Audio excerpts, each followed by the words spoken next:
Hello friends, welcome to गेंदा investment academy. Nifty next 50 इस index की बात करते हैं। काफ़ी कभी बहुत चर्चा में रहता है ये इंडेक्स, और कभी बिल्कुल भी नहीं रहता। ठीक है, कहने को ये लार्ज कैप मतलब लार्ज कैप का पार्ट है, right. Nifty next 50 large cap index है, लेकिन बिहेव जो है वो काफ़ी सारा मिड कैप इंडेक्स की तरह करता है। तो इसको समझते हैं। तो क्या करेंगे ना, आज दोनों के साथ कंपेयर कर लेते हैं कि एक निफ्टी 50 के साथ भी कंपेयर कर लेते हैं और एक मिड कैप के साथ भी कंपेयर कर लेते हैं। तो समझते तो हैं कहाँ फिट होता है, किस तरह की रिस्क प्रोफाइल में बैठता है। इंटरेस्टिंग है, बहुत अच्छा इंडेक्स है, काफ़ी पुराना भी है और अच्छा AUM भी है। तो समझते हैं, इसके ऊपर डिटेल में बात करेंगे। सारा डेटा जो हम लेंगे वो मोस्टली हमारे फंडोमीटर से ही होता है, and it is one of the best mutual fund review platform according to me. Of course I am biased, but still you can check on your own. तो आप ज़रूर एक बार गूगल पे फंडोमीटर सर्च करें, नहीं तो investchenda.in वेबसाइट पे जाके चेक कर सकते हैं। बहुत इंटरेस्टिंग डेटा आपको वहाँ पे, जो कहीं पर भी म्यूचुअल फंड्स का डेटा नहीं मिलता, वो वहाँ मिलता है। ठीक है, स्टार्ट करते हैं। तो पहली बात करते हैं कि निफ्टी नेक्स्ट 50 क्या है, मतलब है क्या। तो इट इज़ बेसिकली द नाम से पता चल रहा है ना, निफ्टी नेक्स्ट 50, मतलब निफ्टी 50 में जो कंपनीज नहीं है उसके अलग नेक्स्ट जो 50 कंपनी वो। ठीक है, तो निफ्टी 50 है जो पहली top 50 companies by free float market cap. उसके बाद जो नेक्स्ट 50 कंपनीज आती हैं वो निफ्टी नेक्स्ट 50 में रहती हैं। तो टॉप 100 कंपनीज है ना, मार्केट कैप वाइज जो लार्ज कैप मानी जाती हैं। तो 50 हो गई निफ्टी 50 में, रेस्ट 50 हो गई निफ्टी नेक्स्ट 50 में। उसको निफ्टी जूनियर इंडेक्स भी बोलते हैं कई लोग। ठीक है, तो वो भी याद रखना आप। 2 बार इसकी रीबैलेंसिंग करते हैं NSE वाले, एक तो 31 जनवरी को करते हैं और 31 जुलाई को करते हैं। 2 बार इसकी रीबैलेंसिंग होती है। ठीक है, फिर उसका उस हिसाब से चेंजेस आते हैं। ठीक है, तो this is how it works. अगर हम करंट, जब मैं वीडियो बना रहा हूँ, जब इसकी बात करें कि करंटली इसका क्या स्टेटस है, कैसा क्या है इसमें, तो सबसे बड़ा स्टॉक इसमें करंटली वेदांता है। ठीक है, सेकंड टाटा मोटर्स, तो बड़ी कंपनीज है ना, TVS Motors company, right, Divi's Lab, Hindustan Aeronautics, right, Britannia, Tata Power. तो इस तरह की कंपनीज इसमें हैं, और ये सब निफ्टी 50 में नहीं है। ठीक है, तो ये सब निफ्टी नेक्स्ट 50 में है करंटली। तो these are its top companies. तो अब इसमें भी सबसे बड़ा जो सेक्टर है वो फाइनेंशियल सर्विसेज ही है, 21%, लेकिन नंबर 2 इसमें कैपिटल गुड्स है 16%, फिर FMCG है, पावर है, ये सारी चीज़ें हैं। लास्ट जो अभी हुआ जनवरी में, जो चेंजेस हुए, राइट, तो उसमें क्या क्या चेंजेस किए। ठीक है, तो इसमें चेंजेस अच्छे खासे होते हैं। जैसे आप निफ्टी 50 में अगर देखोगे ना, तो मोस्टली 6 महीने में एक आध दो स्टॉक आते हैं जाते हैं, क्योंकि मतलब मोस्ट स्टेबल उस हिसाब से है। लेकिन यहाँ पे आप देखोगे तो मोस्टली 5 to 6 स्टॉक्स हर 6 महीने में चेंजेस होते हैं, मतलब रीबैलेंस होता है ना। 6 स्टॉक गए, 6 स्टॉक आए, तो मोस्टली ऐसा रहता है। तो अगर आप यहाँ देखोगे तो कौन कौन सी कंपनीज बाहर गई, ICICI लॉम्बार्ड निफ्टी नेक्स्ट 50 से बाहर चली गई। मतलब ये है कि वो लार्ज कैप से ही बाहर चल, जो भी इस इंडेक्स से बाहर जा रहे हैं वो बेसिकली मिड कैप में जा रहे हैं, क्योंकि लार्ज कैप का तो एंड है ना ये। ठीक है, तो JSW एनर्जी बाहर चली गई, फिर Havells, Bajaj housing finance, LIC। ठीक है, तो LIC now is a mid cap company. ठीक है, सो एंड कंपनी कौन कौन सी आई अंदर, वो Cummins I, SDFC AMC I, Muthoot finance, Tata capital, Tata motors जो कमर्शियल व्हीकल वाला है, और यूनियन बैंक ऑफ इंडिया, ये कंपनीज इसमें एंटर किया है। ठीक है, वो तो स्प्लिट के बाद टाटा मोटर्स जो है वो तो बड़ा कंपनी थी लार्ज कैप से, फिर वो निफ्टी नेक्स्ट 50 में आ गई है। ठीक है, तो इस तरह से इसमें चेंजेस अच्छे खासे रहते हैं। तो 6 कंपनीज, 5 6 कंपनी हर 6 महीने में, तो डिसेंट चर्न है, मतलब डिसेंट चर्न उस हिसाब से है। एक और चीज़ आपने देखी होगी कि इसमें ना टॉप कंपनी का जो वेटेज है, अब देखो आप अगर निफ्टी 50 में देखोगे तो टॉप कंपनीज का वेटेज थोड़ा ज़्यादा होता है, मतलब टॉप 10 के ऊपर वेटेज जो है ज़्यादा होता है। बट यहाँ पर ना it is more diversified. Top companies का वेटेज 5-6% ही होगा, फिर 4-5, मतलब उस तरह से ये ज़्यादा डाइवर्सिफाइड मतलब रहता है। इसमें एक ऊपर मतलब कॉन्सेंट्रेटेड नहीं है। Nifty 50 is more concentrated in top 5-10 companies, कि वहाँ पर एक 8-9-10% तक भी पहुँच जाता है कई बार। मतलब रिलायंस ऐसा टाइम था शायद 12% पहुँच गया था वेटेज में एक कंपनी। तो वो चीज़ जो है यहाँ पर वो नहीं होती। It is more diversified from that perspective. तो अगर हम अब कंपैरिजन स्टार्ट करें, ठीक है, तो निफ्टी 50, निफ्टी नेक्स्ट 50 और निफ्टी मिड कैप के साथ, जैसा मैंने बोला, क्योंकि मुझे ये ज़्यादा क्लोजर निफ्टी मिड कैप के साथ लगता है, इवन दो ये लार्ज कैप है। ठीक है, तो उसके बारे में बात करेंगे। तो इसमें 50 स्टॉक हैं, निफ्टी 50 में भी 50, और निफ्टी मिड कैप में वो 150 स्टॉक्स होते हैं। ठीक है, वो तो पता ही आपका 101 to 250th companies mid cap. ठीक है, सो ये कहने को ये प्योर लार्ज कैप है। लिक्विडिटी तो ठीक ठाक रहती ही है।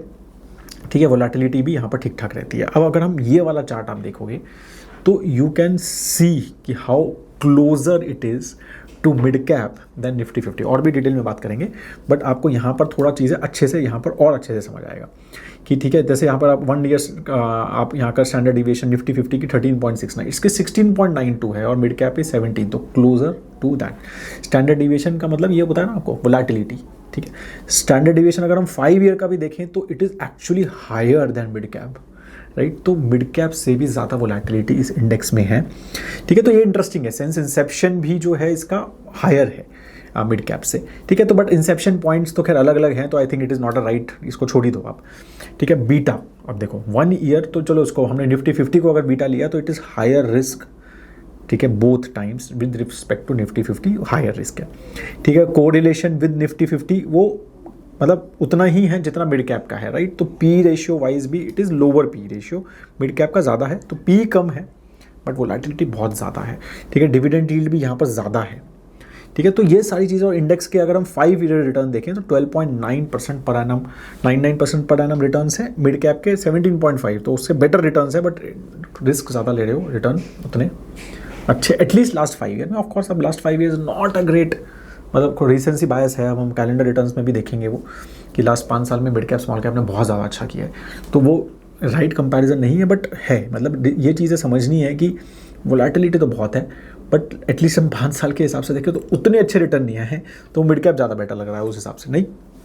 तो इसीलिए ये फिट हो रहा है या नहीं हो रहा है अपनी रिस्क प्रोफाइल में, आपके पोर्टफोलियो में, समझना बहुत ज़रूरी है, ठीक है। तो इसलिए ये डेटा मैं प्रेजेंट कर रहा हूँ आप सबको, ठीक है। अब हम थोड़ा और घुसते हैं चीज़ों में कि AUM कैसे बढ़ रहा है, क्या इस कैटेगरी का AUM बढ़ रहा है क्या? हाँ बढ़ रहा है, ऐसा नहीं है कि नहीं बढ़ रहा है। अब निफ्टी 50 का तो बहुत ज़्यादा बढ़ गया है, वो 4 लाख करोड़ रुपए का एसेट्स जो है निफ्टी 50 पे टैग हो चुके हैं, मतलब इंडेक्स में। अब ऑफकोर्स वो तो EPF की वजह से, EPF का ही मेरे को आई एम श्योर इसमें से कम 2-2.5 लाख करोड़ रुपए तो EPF का ही होगा, वही पैसा डाल रहा है, तो वो मेरे को लगता है राइट कंपैरिजन नहीं है। 42,000 करोड़ से 4 लाख करोड़ हो गए, ठीक है, 10 टाइम्स हो गया, बट ये भी बढ़ा है अच्छा खासा, ठीक है। तो 610 करोड़ से ये भी 36,000 करोड़ हुआ है, तो अच्छा खासा इसमें भी ग्रोथ है। निफ्टी मिड कैप इंडेक्स जो पे टैग्ड है, मतलब जो डायरेक्टली ETF या इंडेक्स फंड्स खरीद रहे हैं उसकी बात हो रही है यहाँ पे, ठीक है। तो ये तो था ही नहीं 2018 में, बट उससे ये अच्छा खासा, ये भी 15,000 करोड़ का AUM यहाँ पर भी बन गया। तो लोग काफ़ी ज़्यादा इन्वेस्टमेंट मिड कैप और लार्ज कैप इंडिसेस में और स्मॉल कैप इंडिसेस में करने लग गए हैं, बहुत सारे, मतलब हम भी देख रहे हैं, हम फाइनेंशियल प्लान्स बनाते हैं तो काफ़ी इन्वेस्टर्स प्रेफर कि भाई, और डिस्कशन होता ही है वो कि नहीं इंडेक्स ही ठीक है, इंडेक्स ही दे देते हैं, तो and it is absolutely person to person dependent, ठीक है। तो इसलिए वो AUM यहाँ पर बढ़ता हुआ नजर आ रहा है आपको, तो AUM तो अच्छा खासा बढ़ रहा है। तो अब टॉप, अगर हम सबसे बड़ा निफ्टी 50 का इंडेक्स या ETF बोलोगे तो SBI निफ्टी 50 है, 1,91,000 करोड़ का AUM है उसका, ऑफकोर्स अगेन EPF की वजह से। फिर UTI का है निफ्टी 50 64,000 करोड़, अगेन EPF की, इसमें भी EPF डालता है। फिर ICICI प्रू का निफ्टी 50 अगेन EPF की वजह से, राइट, तो 37,000 करोड़ है। तो इस तरह से वो चल रहे हैं। इसमें निफ्टी नेक्स्ट 50 में सबसे बड़ा ICICI Pru Nifty next 50 index fund है, ठीक है। ETF से भी ज़्यादा, जूनियर 20 से भी ज़्यादा है, 7,600 करोड़ का AUM है। जूनियर 20 जो निप्पो का है, राइट, उसका जो AUM है that is almost like 6,700 crore, ठीक है। तो इस तरह से हम यहाँ पर इसको चीज़ों को देखना चाहिए। फिर UTI का निफ्टी सेक्टर, तो ये मतलब है अच्छा, ये मतलब इंडेक्स फंड के हिसाब से अच्छे AUMs है अगर हम वो देखें तो, ठीक है। फिर अब बात करते हैं मिड कैप के, तो मिड कैप में सबसे बड़ा जो है मोतीलाल ओसवाल का निफ्टी मिड कैप इंडेक्स है, 2,900 करोड़ का AUM है उसका। इसी तरह निप्पो का भी है निफ्टी मिड कैप, उसका भी उतना ही ऑलमोस्ट AUM है।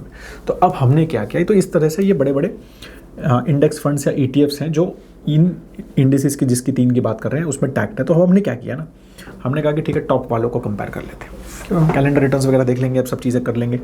तो यहाँ देखोगे तो निफ्टी 50 SBI का सबसे बड़ा ETF था, फिर ICICI Pru Nifty next 50 index fund सबसे बड़ा था, और मोतीलाल ओसवाल मिड कैप ये सबसे बड़ा था। इंसेप्शन डेट देखेंगे 2015 में स्टार्ट हुआ है, 2010 में स्टार्ट हुआ और ये 2019 में स्टार्ट हुआ। ये AUM है, ये इसके एक्सपेंस रेशियोज हैं। ETF का तो एक्सपेंस रेशियो ऑफकोर्स कम होता है, तो 0.04 है, वो भी तो बहुत बड़ा है। ये 0.7 से 0.3 डायरेक्ट और रेगुलर में, और 1% से 0.23%, ठीक है। तो 0.2-0.3 के हिसाब से डायरेक्ट में ही इंडेक्स फंड में मोस्टली डालते हैं, तो वो 0.2-0.3% का यहाँ पर इंडेक्स फंड का एक्सपेंस रेशियो है। तो अब बात करते हैं रिटर्न्स के, राइट, ट्रेलिंग रिटर्न्स और कैलेंडर रिटर्न्स, जो मतलब और अच्छे से हमें एक्सप्लेन कर देगा चीज़ों को।